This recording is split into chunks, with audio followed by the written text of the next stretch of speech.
starting to go. My name is Ronda, Allis. I work for Region 9 Development Commission in South Central Minnesota. We're officed out of Mankato, cover 9 counties all the way down to the Iowa border. In our 9-county region, we do not have a demonstration project, so our focus really just has been partner promotion and outreach to our communities.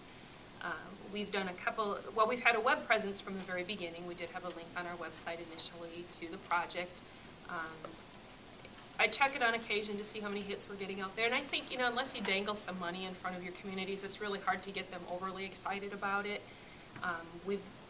Lightspeed. Yeah, well, we did do, we host twice a year a grant opportunity forum where we highlight various grants through different agencies, whether it's federal, state, or nonprofits. And we did have Bill speak for about 45 minutes through a telephone call from Arizona.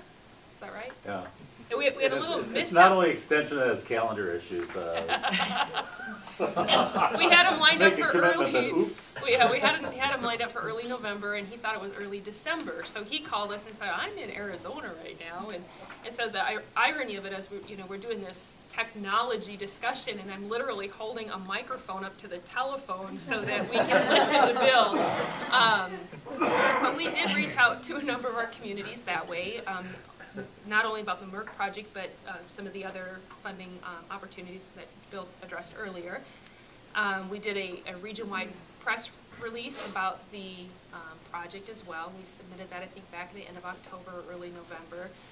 We did a presentation to our governing commission, which are local elected officials. And so my goal is to kind of start getting the word out and hoping that our elected officials, whose role it really is to speak to their local communities about what's happening in the region, will start to take some of the information back as well.